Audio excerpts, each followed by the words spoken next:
Hey, happy Saturday, everyone. Today I am hanging out with the hubs and wanted to give you an update on Thursday and Friday. I didn't make a video for either of those days. I was kind of busy, but things are going really, really well. Definitely in a positive mind frame and living for today. So let's get started. Thursday, I met with my nurse practitioner, and she basically said, look, Katie, I think some of these headaches that you're consistently having may be medicine induced. So obviously I'm not on any narcotics or any opiates, but I have been taking Advil because I have been having these horrible headaches. So she's like, I don't want you to take any kind of over-the-counter pain medicine for 6 to 8 weeks. And I was like, okay, whatever. I mean, it's frustrating, but if that's what it is, I need to do it because I want to get rid of him. So I stopped taking it Thursday I didn't take any, I think Thursday, and then Friday I didn't. And I did notice a huge change. I mean, I know that's only a day and a half, or 2 days, but I did notice that I didn't have a headache on Friday. I felt pretty damn good, actually. So, when you have a medicine-induced headache, it doesn't mean that you take too much medicine. It's just that you take it on a consistent basis. So there's definitely a difference there. And when you take it on a consistent basis, it gets in your system and it doesn't have a chance to ever get out of your system. Therefore, it's almost like a vicious cycle of you need the medicine, and when you don't, if you keep taking it, it causes the headaches. It's kind of the best way to explain it, if that makes sense. So anyways, I stopped taking the ibuprofen, and I'm not going to take any Tylenol or anything. And when I say I was taking ibuprofen, I was literally taking maybe 2 to 3 capsules a day, or tablets, whatever. So it wasn't too much, but still, it was probably inducing some of the headaches I'm having. That doesn't mean that it is causing all of them, and it doesn't mean that it's causing all the migraines, but again, being desperate, you try everything. So definitely on that path. I am taking a decongestant right now because I'm having a lot of sinus pressure. So, but it's a Mucinex D, so there's no pain medicine in it. But that's a good thing. It's a positive thing. And this program is definitely, like I say in every video, very, very intense. But I'm learning that it's all about changing things up. They've changed pretty much most of my medications. They've put me on a good structure. They just recognize things that if you went to a doctor just for an office visit, you're not going to get the same kind of care because you're not there every day. Well, because I'm at Cleveland Clinic 5 days a week for 10 hours a day. So they are constantly cycling and seeing my progress and what, if I'm still having headaches, what may be causing it. So really, really cool experience with that. I'm still, like I said, I'm still trekking through. The other thing about the headache is, like, today I felt a lot of facial pain. Definitely probably sinus induced. I took a decongestant, and I was feeling like I had a borderline coming on migraine. So she did give me still a migraine medicine that I can take, which is good. And, it's about your mind too. It's like, stop dwelling. Anytime I was like, oh God, my face hurts, I'm like, no, don't think about that, because it is mind over matter. So, that's one thing. And I'm dealing with it today. And you know what? The other thing about today is I didn't get a lot of sleep last night, but I did get some. And, I'm having some car issues that we're working on, and I got up though. Like, I got up at 8. So that was sleeping in, because I usually get up around 5:30ish. And Mike was going to take my car into an auto mechanic to have it looked at because it's been leaking power steering fluid. And the most amazing thing is, the old Katie would have been like, I'm going to sleep. I don't feel good. I have a headache. Woe is me. This Katie, the new improved, work in progress, is like, can I come with you? Oh, it's only a mile away. Why don't we walk back while they're working on our car? Like, just, even though I had that pain, I was like, no, I'm going to fight it. And it's just made a difference in my mindset, so it's crazy how even in 2 weeks, everything can turn around, but it's up to you and how you focus on things. If you say, I'm going to do everything, you really do need to give something 100%. With this program, if somebody said you need to stop taking Advil, Tylenol, whatever it may be, you need to do it if you really want to see if that's the cause of your headaches. Like, you can't just say, okay, I'm gonna stop and then continue to take it, because it's not going to work out for you. So that was Thursday, and today's kind of like coming to Friday. I felt pretty amazing, like probably the best I've felt in a year, like solid.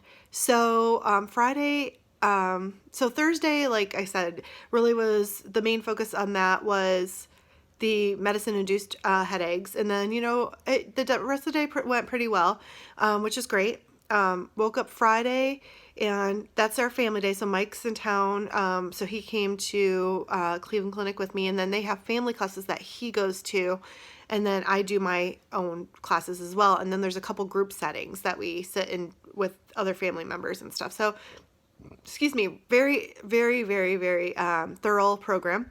But Friday, just the amazing feeling of feeling like no pain and energy and happiness, authentic happiness. I haven't felt that in a year, so over a year. So it's just a beautiful fit thing. Long story short, I had PT, and it was in the first floor gym, so it's a gymnasium, and Wednesdays and Thursdays are aerobic day. So that means they have like tread climbers and ellipticals and bicycles, or you could just walk the track in the gym. There's several different things you can choose from.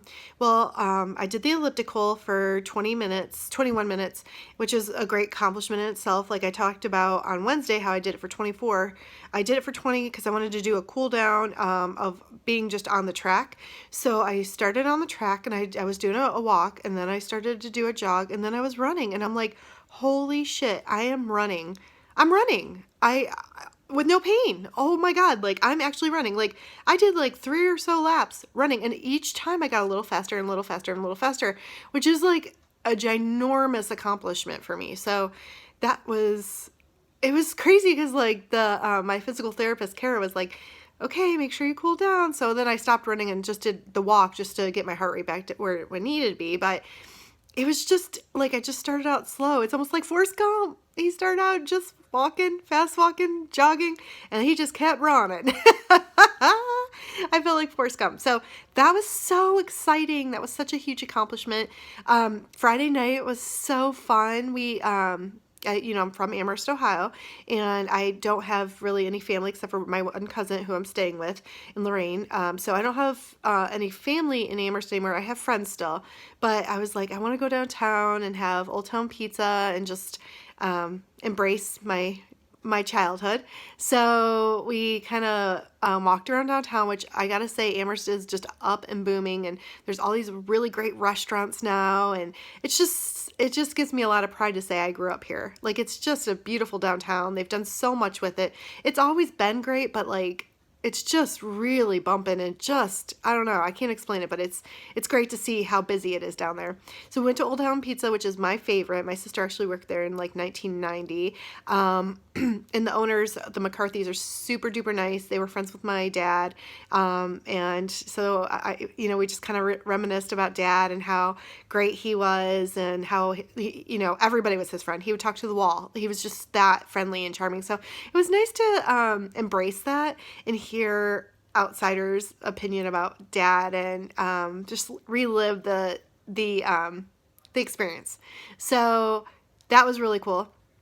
And then, like I said, Mike and I just kind of walked around and kind of checked out the different restaurants and bars. We didn't stay out or anything, but just like kind of walking in and being like, wow, this is beautiful. I can't believe they've done this with this. And I was giving them the history of like what things used to be and how it's changed. And so that was really neat. It's like, I didn't really run into too many people I knew, but it was just being there and saying, my dad built this, or I was born in that hospital, and just really embracing all that is really, really cool. So last night I don't know, it was authentic. It was cool. Like, I haven't felt that giddy and that happy in so long, and pretty much pain free. I mean, we walked all over downtown, which downtown Amherst, for everybody, is small, so there's not a lot to it, but it's charming. It's got a very charming appeal to it. So that was one thing. Friday, I talked about how I ran, and elliptical about 2 miles altogether, which is fantastic for progress. I'm doing all my stretches. They teach you about ergonomics. I did ergonomics. I don't know if I talked about it in the other video, but I'm sure I did. But just to recap on that, like how to sit at a desk properly, where your monitor should be lined up with your head, and just very interesting to keep you out of pain. So they give you all these stretches for your neck that feel awkward, but they work so well. Like anytime you start to feel tension, you just like get in that stretch and you're good to go. So that was one thing. Again, Thursday, I'm trying to think. I had the medical induced conversation about headaches. Aqua therapy was good. I was like, oh, I'm pretty worn out because, like I've talked about before, some of the psychodrama and psychotherapy sessions can be very, very intense, and so they mentally wear you out. But then it was nice because we got to go into aqua therapy at 2:00. So at 1:00, I had a grief therapy group, and I talked about my dad and how there's so much I would say to him, and just that I miss him. So this weekend, I'm actually going to be writing a letter and going to his grave because I haven't been there in a couple of years, and reading that letter to him. So about just how I feel and how I miss him, and things in my life. It's a way of letting go and embracing your love for something or someone, and moving on, which is really, really, really, really beneficial. I also learned that I say thank you too much. And I have to discover why I say thank you too much. So I've really thought a lot about that as well. I think people like 6 times for one thing. I think it's because one reason is I just want to show my gratification for something or someone. I appreciate being included in stuff. It's probably dealing with my insecurities of never wanting to be left out. Maybe it's dealing with my parents' divorce and having that separate feeling. I'm not real sure. The other aspect is, my mom and I, for friends that are very close to me through college and in high school and stuff, we lost our house on Park Avenue in Amherst in 2003, I believe. And that was very, very challenging. And it's like where I grew up, and I came home one day and there was a orange sticker on the door that said you have 30 days to evict, because my mom had moved in with my grandparents to take care of them and couldn't afford to pay for the house anymore. So very sad situation, but I feel like it's like I've had the bottom of the barrel kind of deal. And I think I appreciate and value everything and everybody in my life, because I know I know what it feels like to be on the bottom in multiple situations. Pain has put me there at times. This particular time was, losing your house, losing your childhood home, and the memories that engaged that situation. So I'm learning about saying thank you, that I don't always have to show my appreciation. I mean, it's healthy too, but to an extent, you don't have to feel validated in saying, thank you so much for helping. Sometimes it's just their job to help. So learning about that, I'm learning about being more assertive. I mean, it's just crazy how encompassed this program is. I have learned I'll probably be there for at least 3.5 weeks, maybe the full 4. But if they think there's extra work I need to do, then I think it's healthy for me to be there. I want to come home, but I also want to get better. So I would embrace this, because this is a once in a lifetime experience. So I don't need to be rushing out the door. But from last week to this week, it's been a game changer, a life changer. And how even I started out this week with all the mixed emotions and sad and stressed and overwhelmed, and going into the end of the week where I'm smiling and feeling good about things. And, it's just like embracing that feeling of being happy again naturally, and not thinking about the pain, and just being literally, for the first time ever, and I say that with a capital E, ever in my life, not worrying about the future and not worrying about the past. I am literally living in the moment, every moment for each day. And that is an amazing feeling. And if I start to feel antsy or anxious, I just do some breathing techniques, because really you need to embrace today. So many times we're so busy in life that we forget to talk about today and embrace today and appreciate each moment, because once it's gone, and you can't get it back. I think, in this world, like, it's all about the next step. I got to go to work tomorrow, and what am I going to do? And just busy, busy, busy, busy, trying to pay the bills, trying to stay ahead. And we forget about today, And so I will say that today is just as valuable as tomorrow. But if you don't appreciate today, how are you going to appreciate tomorrow? So on that note, I'm going to leave you, but I just wanted to give you a quick recap of the last 3 days. And let you know that I'm doing really well. I still am having some slight pain, but each day is a new day, and I am not dwelling on that pain anymore. I am becoming the person I used to be, but better, and not the patient. I'm leaving that patient behind. So it's a process. It's not done overnight, but I'm giving it my all, and I appreciate all your support. So thank you. Have a great weekend, and I'll check in with you either tomorrow or Monday. Thanks. Have a good day. Bye.